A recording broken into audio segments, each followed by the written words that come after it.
A couple of days ago, I uploaded a video between Björn and Dark, a professional match of StarCraft 2, where I basically gave commentary to one of the matches and one of the games from the Grand Finals. Now, Björn and Dark are actually my favorite players for their respective races, and since we haven't really talked about Protoss all too much yet, today I also got a game for you with my favorite Protoss. So first and foremost, in the bottom right corner, right here on King Sejong Station, we got my favorite Zerg, known as Dark, and arguably my favorite player in the world right now. This guy is absolutely amazing. And then we've got his opponent in the top left corner of King Sejong Station, and that is going to be Neeb. Now Neeb is actually a non-Korean player. Now that may sound very surprising, some of you may not be entirely sure what that means, but basically the StarCraft scene has been dominated by the Korean professional gamers for a very long time, until just a couple of months ago where Neeb managed to win the Kaspa Cup. He actually dominated a lot of the Koreans in that tournament, and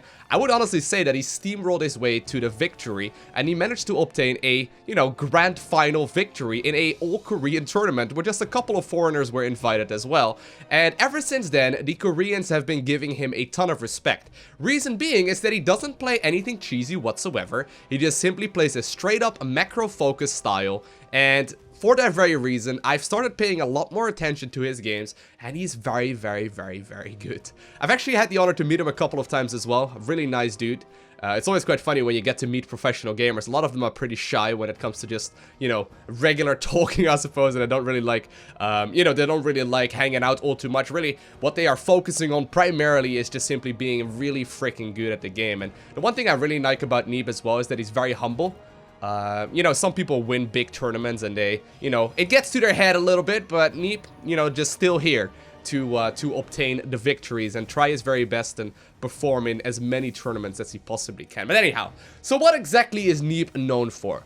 Neeb is known to be a player that is very good at harass. He's very good at dealing damage with all the different kinds of Protoss units that are out there in the game, but the one unit that he is in particular very good with is going to be the Adept, as well as I would say Archon harass. He sort of made a Archon style pretty popular, where he goes for a Dark Shrine relatively early on into the game, but then he goes for a War Prism and 2 Archons and he pushes with those, as well as his Adept control. Now, I can already hear some of you Zerg players out there think it's like, Adepts, that's a really easy unit. We don't have to worry about that one. It's just a matter of attack moving. Not quite. Like, Neeb's control on Adept is probably the best in the world right now, and I would arguably say that he is probably one of the top 3 Protoss in the world right now, together with like Zest and Stats, also extremely high level players. But I would actually probably give Neeb the upper hand in most of those scenarios, just because he's really very good. It's actually kind of cool though, because as of late, non-Koreans have all of a sudden started really participating in Korean tournaments, or at the very least Korean heavy tournaments, and they've actually started taking a lot of games off of the opponents. But anyhow, so we see the first Adept making its way across the map, and you can already see he's juking about right now. He's got the Shade ready to go, and it's going to be teleporting to the Natural. The Queen is going to be able to pick it up for the time being, and the Mothership Core is going to be flying across as well, mostly just trying to do a little bit of damage, trying to harass. Now obviously Dark a little bit too good for that. Is not going to lose any workers here unnecessarily, going to be putting them away, and actually he does lose one worker, very uncharacteristic right there of Dark, usually one of the best defensive players. Speaking of which, well, there we do see the Dark Shrine go up. Speaking of which, the nice thing about Dark is that he plays a very similar style to what I enjoy playing in the game as well, and that is basically just simply defend against all kinds of different aggression. And while he definitely does play aggressive occasionally as well, his default playstyle is to really just defend against all the different kinds of pressure that the Terran and Protoss and Zerg can throw at him. And eventually, since he doesn't really take any damage from the aggression, he's going to be able to overpower his opponents. Now, the fun thing is that obviously these two players once again clash in style, just like we saw with Björn versus Dark. Björn also a very aggressive player. Neeb also pretty aggressive in many of these scenarios. Now, beautifully scouted right here by Dark. If you have a quick look at his vision, he is fully aware of the fact that there is a Dark Shrine going on right now in Neeb's main. So he's going to have to prepare here in advance. He's already got the 3 Spore Crawlers going up. Third base is up for him as well. And he's got to be careful for Dark Templar. But he knows Björn. He knows Neeb, rather.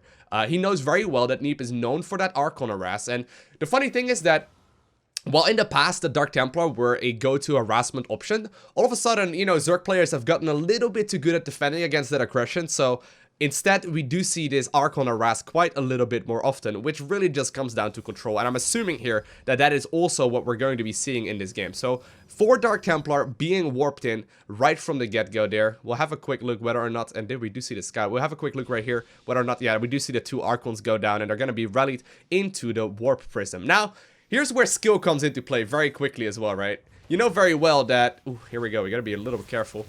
We know very well that weaker players may take a ton of damage from this, and, you know, they're going to be losing a ton of drones. At the same time, a weak Protoss player may end up losing 2 of his Archons, which is practically game ending. But here we go, beautiful micro. Obviously, you gotta keep in mind, Archons have got very little HP. They've got a ton of shield, as well as the Warp Prism, I suppose. That one almost nearly died as well. But you gotta be extremely careful with your Archon micro. If Neeb were to lose both of these Archon right now, that would trigger the Zerg player to just simply move across the map and end this game right here, right now. Just because that would cost so much of the army supply. But at the same time, Neeb is using this time... Ooh, there we go. Very nice little snipe there. Neeb is using this time to get his 3rd base set up. He's got the War Prism, obviously, harassing his opponent. He's got a Mothership Core ready to go ahead and defend, as well as a couple of sentries. So he's going to be able to hold on to this 3rd base quite nicely, while also doing a little bit of damage. Now, one thing to note, though, Neeb has not really done any kind of economic harass here all too much. He's killed a single worker with that Mothership Core earlier on into the game, and sure, he's killed a couple of units here as well. Once again, beautiful pickups. You should not be losing any of those, though. But he has not really gotten any kind of drone kills here. He's not really gotten a whole lot of damage done with these units. And that's what makes this a little bit terrifying. This is what makes this a little bit scary.